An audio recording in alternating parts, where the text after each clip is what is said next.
Alors, Monsieur le Président, je vous remercie de m'accorder la parole. Bonjour à toutes et à tous. Bonjour aux membres du jury, professeur Piquet, professeur Besson et professeur Urien, ainsi que docteur Bardet. Est-ce que vous voyez mon partage d'écran? Oui, C'est bon, tout à fait. d'accord. Merci d'avoir pris de votre temps pour examiner mon travail et je salue bien sûr également le professeur Bergada, ma directrice de thèse. J'ai aujourd'hui l'honneur de soutenir devant vous ma thèse, fruit d'un travail de recherche mené ces 4 dernières années. Et au cours des 15 à 20 prochaines minutes, je vous présenterai de manière synthétique le travail que j'ai effectué. Donc, pour une recherche intitulée Au-delà du bio, la recherche de cohérence interne comme moteur de différenciation des transformateurs bio, le cas de la Suisse, sous la direction du professeur Bergada. Je m'appelle Valérie Monin. J'ai plus de 20 ans d'expérience dans le marketing et la commercialisation de produits de grande consommation. Et depuis plus de 10 ans, je travaille pour BioSuisse, qui est la Fédération suisse des agriculteurs biologiques. Et je suis principalement responsable des relations avec la grande distribution. Donc, dans le cadre de mes fonctions, je suis en contact avec de nombreux acteurs de la chaîne de valeur bio. Et lorsqu'on parle, on parle surtout des producteurs d'un côté, donc les paysans, et de l'autre, des consommateurs finaux, qui sont bien sûr décisifs, mais tout aussi indispensables et de plus en plus nombreuses sont les entreprises qui transforment les matières premières des producteurs pour obtenir des produits finis, les transformateurs. Donc, ce sont ces entreprises que j'ai choisi d'explorer dans mon travail. J'organise ma présentation autour de trois axes principaux. D'abord, je vous expose la problématique, la question de recherche, le cadre conceptuel. Ensuite, j'aborderai la méthodologie employée et enfin, je vous présenterai les principaux résultats obtenus et leurs implications théoriques et pratiques. Je vous remercie par avance pour votre attention. En Suisse, le commerce de détail alimentaire est en recul et la part des produits bio, par contre, se développe positivement. Les ventes ont presque doublé depuis 2016 et le bio a gagné dans ce même laps de temps plus de 5 points de part de marché. La transformation de produits bio est donc devenue très intéressante et pratiquement toutes les entreprises agroalimentaires en Suisse, qu'elles soient très grandes ou très petites, produisent entre autres des produits bio. Au cours des 8 dernières années, le nombre de transformateurs a doublé. Les acteurs historiques du secteur biologique, pour lesquels cette certification constituait l'élément différenciateur principal, se trouvent désormais donc confrontés à un environnement concurrentiel qui est intensifié. Et dans ce contexte, leur capacité à maintenir une distinction significative est considérablement réduite et cela soulève des questions fondamentales quant aux stratégies à adopter pour préserver leur positionnement distinctif et assurer leur pérennité. En nous basant sur cette situation, nous nous sommes appuyés sur trois constats majeurs pour formuler notre question de recherche. Premièrement, la durabilité est devenue omniprésente. Or, le secteur du bio revendiquait la durabilité. Il n'était précurseur bien avant que tout le monde en parle et ne se l'approprie. Deuxièmement, nous l'avons vu, le paysage des transformateurs bio s'est profondément transformé et de nombreux acteurs étrangers au bio l'ont intégré, attirés par ce segment en croissance. Et troisièmement, les conditions cadres économiques et politiques sont en ce moment très incertaines et difficiles, ce qui accentue les défis des transformateurs bio aussi. Donc, ces observations nous ont conduit à vouloir comprendre plus finement qui sont ces entreprises, quels facteurs pouvaient les réunir, mais aussi surtout lesquels pouvaient les distinguer, afin de comprendre comment elles pouvaient se différencier. Notre question de recherche finale est posée comme suit. Quels sont les principaux facteurs de cohérence permettant de segmenter les entreprises produisant des aliments biologiques en Suisse? Le terme de cohérence peut interroger ici. La question de recherche a évolué au fil du travail. Au départ, nous pensions effectuer une segmentation classique basée sur les activités des transformateurs ou les attentes des clients comme axe de démarcation, donc plutôt centré sur les facteurs clés de succès traditionnels. Toutefois, à l'issue de la recherche exploratoire, un autre type de typologie a émergé. Nous avons introduit la notion de cohérence qui reflète À notre avis, mieux les facteurs que nous mettons en lumière, qui sont la personne du dirigeant, ses représentations sociales et le monde dans lequel l'entreprise évolue, aspect que nous allons développer au fil de la présentation. Donc, la cohérence, comme nous la comprenons, ça renvoie à l'adéquation entre les discours et les pratiques, entre le signifiant et le signifié, sans ambiguïté. Nous l'avons vu, le champ d'exploration se concentre sur les acteurs de la transformation des produits bio en Suisse. Nous voyons ici sur la chaîne de valeur, entre les intermédiaires entre les commerces, le commerce de produits bruts et la distribution. Et la Suisse présente une particularité, c'est un des berceaux de l'agriculture biologique et grâce à l'engagement comparativement rapide de la grande distribution, d'avoir pu se développer rapidement. Pendant longtemps, ce secteur a formé un univers distinct, avec ses propres réseaux, sa philosophie particulière et souvent en marge de l'agriculture conventionnelle. C'est un secteur qui passionne, avec des opinions fortes, tant chez les détracteurs que chez les enthousiastes, et les attentes des consommateurs notamment sont très élevées. Aujourd'hui, nous l'avons déjà vu, le paysage s'est considérablement diversifié. Nous observons un tissu entrepreneurial riche avec des petits artisans traditionnels d'un côté et de grandes entreprises de l'autre, des acteurs historiques exclusivement bio et des acteurs conventionnels qui ont développé des gammes bio.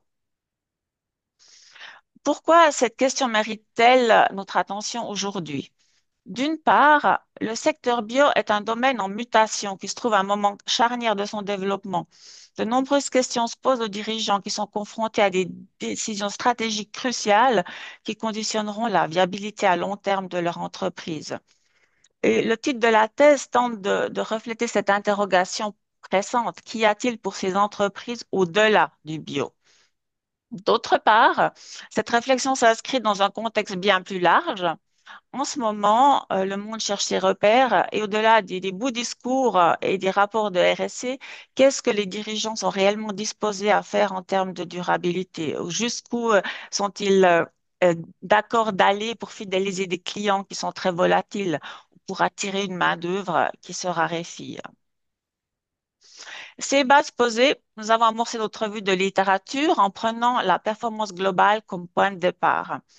Notre démarche s'est articulée en trois phases distinctes et un aller-retour entre théorie et entretien. Notre première revue de littérature nous a rapidement permis d'identifier deux visions diamétralement opposées de l'entreprise. D'une part, un courant de pensée qui la considère comme désencastrée, un électron libre, pratiquement indépendant de son environnement, et d'autre part, une conception encastrée qui la définit comme une entité intrinsèquement liée au milieu dans lequel elle se trouve. Nous avons complété cette analyse par une généalogie de la RSE ainsi que par une exploration des concepts de confiance et d'ambiguïté. Parmi les nombreux auteurs et théories rencontrées, la théorie des parties prenantes de Freeman s'est imposée comme fil directeur ou conducteur. Cette première revue nous a permis d'élaborer un modèle théorique qui prenait l'ambiguïté comme concept clé. Nous avons donc testé ce modèle en effectuant trois entretiens exploratoires. L'analyse des entretiens n'a malheureusement ou n'a pas tout simplement confirmé le modèle posé. L'ambiguïté ne s'est pas révélée être un facteur qui distinguait les entreprises. En revanche, deux autres concepts ont émergé, celui de communauté et celui d'identité, ce qui nous a orientés vers une seconde revue de littérature. Et l'exploration du concept d'identité nous a amené aux travaux de Bernard Lahire sur les identités plurielles. L'auteur considère que l'homme contemporain est façonné par ses expériences et que son identité n'est pas figée, mais au contraire, elle est en développement constant. Et parmi les travaux consacrés aux communautés, les construits communautaires de Bergada se sont révélés particulièrement pertinents. Ils permettent de scinder les organisations en trois types: des communautés d'enracinement où les membres partagent des idées, valeurs et une cause commune. L'appartenance est comme quoi quelque peu imposée. Et des communautés de destin qui sont choisies. Les membres partagent les mêmes buts et mettent en place une organisation adéquate. Et finalement, Le réseau d'opportunités qui est dominé par des intérêts individuels et qui a un caractère plus temporaire. Les identités plurielles de l'Aïr et la modélisation des trois construits communautaires de Bergada constituent donc le cœur du nouveau modèle théorique que nous posons. Et le tableau complet synthétise le cadre conceptuel qui sous-tend notre modèle final. Fort de ces outils théoriques, nous avons alors entamé le travail de terrain. Pour cette étude, nous avons privilégié une approche qualitative en profondeur. Nous avons mené de longs entretiens semi-directifs auprès de 12 fondateurs ou directeurs généraux de transformateurs bio. Fidèle à notre socle théorique qui prend la théorie des parties prenantes comme fil directeur, notre guide d'entretien a été structuré de manière à explorer les parties prenantes, notamment la définition que les dirigeants ont, l'identification de celles qui leur paraissent importantes et la nature des relations qu'ils entretiennent avec chacune d'entre elles. Notre but étant de faire émerger les stratégies identitaires des entrepreneurs. Une fois les entretiens retranscrits et traduits, nous avons procédé à une analyse en deux temps, composée d'un déchiffrement structurel et d'une analyse de transversalité thématique. L'analyse des verbatims a permis de classer chaque entreprise dans un des construits communautaires considérés et à la suite d'une seconde analyse approfondie, d'extraire des déterminants clés pour chaque construit. Donc, voyons plus en détail les résultats de ces deux étapes. L'analyse thématique a permis de classer les entreprises dans les trois catégories correspondant aux construits communautaires en prenant la relation au bio comme différenciateur. Premièrement, nous avons des entreprises pour qui le bio est un fondement historique. C'est inscrit dans leur ADN dès leur création, avant même que le bio ne soit formalisé. Ce type correspondant à la communauté d'enracinement. D'autre côté, au deuxièmement, celles pour lesquelles le bio s'intègre naturellement dans une vision plus large de durabilité, formant une communauté de destin. Et enfin, les entreprises pour qui le bio représente simplement un marché exploité et qui constituent un réseau d'opportunités. Cette typologie établie, nous avons approfondi l'analyse pour identifier les déterminants clés de chaque groupe. Et ces déterminants clés s'articulent autour de quatre dimensions: la raison d'être et la performance formant le premier groupe, un groupe de racines collectives, notamment avec l'ancrage identitaire, un groupe organisation, qui sont notamment le mode de relation avec les parties prenantes, le rôle du dirigeant et la responsabilité. Quel est le sens identitaire, comment est-ce que la chaîne de valeur est considérée. Donc, examiné sous le prisme des considérations identitaires, notre typologie finale révèle d'un côté une communauté d'enracinement avec une identité de type protective clanique, une communauté de destin qui affirme clairement son identité et ses valeurs, et enfin des entreprises en réseau d'opportunités qui adoptent une posture d'esquive libertaire. Donc, les 12 entreprises ont pu être classées dans les trois types. Trois dans la communauté d'enracinement, ce sont des pionniers du bio. Ils ont été fondés au XXe siècle, avant la reconnaissance officielle de ce mode de production, et leur identité est profondément ancrée dans une mémoire fondatrice et un tissu local.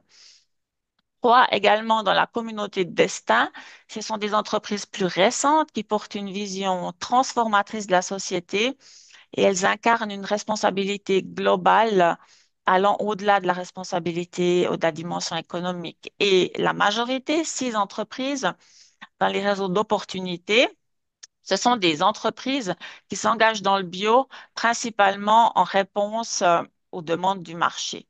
Leur performance s'évalue essentiellement par leur capacité à saisir des opportunités. Notre analyse a également mis en évidence une dimension temporelle. Certaines entreprises que nous aurions intuitivement classées dans le groupe enracinement ont évolué vers le réseau d'opportunités suite en principe à leur rachat qui a transformé significativement leur rapport au bio. Donc, en confrontant ces résultats avec notre problématique initiale, trois facteurs de cohérence émergent pour différencier les transformateurs bio: l'identité du dirigeant et ses valeurs personnelles, l'appartenance communautaire et ses influences, et le modèle économique adopté. En substance, quel que soit le modèle économique choisi, la cohérence entre communauté d'appartenance et identité est essentielle. Nous proposons un triangle de cohérence permettant de segmenter les transformateurs bio et de comprendre ce qui les différencie et de déterminer des actions concordantes. Nous faisons la proposition théorique que l'équilibre entre ces trois facteurs est déterminant pour la cohérence du système et par là même pour sa performance. Et celle-ci ne découle pas uniquement de leur efficacité économique, mais émerge de cet équilibre dynamique entre les trois dimensions. Les impacts de nos travaux sont de trois ordres. Au niveau méthodologique, le travail est original car il inverse le paradigme traditionnel en plaçant le dirigeant et le signifié au cœur de l'investigation. Au niveau conceptuel, la recherche adapte et affine le modèle des trois construits communautaires aux transformateurs bio et offre un modèle d'équilibre pouvant expliciter la cohérence interne du transformateur bio. Et finalement, les contributions managériales montrent qu'au-delà du modèle économique, l'identité et l'appartenance communautaire constituent des leviers de différenciation à considérer. Fort de ces résultats, nous proposons des recommandations concrètes visant à renforcer la cohérence interne en trois étapes et à trois niveaux. Donc, suivant les résultats de notre recherche, nos deux premières recommandations font partie d'une étape de reconnaissance permettant de situer tant le dirigeant que l'entreprise dans les construits communautaires proposés. Cela fait, nous suggérons de construire ou reconstruire la communauté d'appartenance afin de se mettre en adéquation et, le cas échéant, une reconstruction, une adaptation du modèle économique. Et finalement, lors de l'étape de renforcement, le dirigeant devrait adapter les actions de l'entreprise afin d'être en cohérence avec son identité et le type de communauté dans laquelle il la place. Ce travail étant conceptuel, de nombreuses voies futures de recherche sont envisageables qui en même temps pourraient être à même de dépasser les limites qui sont inhérentes à une recherche qui est ancrée dans la découverte. Donc, pourrions élargir la recherche à d'autres transformateurs ou à d'autres secteurs et engager une recherche-action de mise en pratique. Pourrions considérer les transformateurs bio d'autres pays. Nous pourrions aussi élargir les entretiens à d'autres personnes dans l'entreprise. Nous avons interrogé les dirigeants uniquement. Ou alors intégrer d'autres parties prenantes et sortir de la vision interne de l'étude. Et bien sûr aussi utiliser d'autres méthodes d'analyse. Les voies futures de recherche devraient permettre d'un côté de confirmer et d'affiner le modèle proposé, mais aussi d'instrumentaliser les recommandations managériales. Voilà, je vous remercie de votre attention et je suis à l'écoute de vos questions.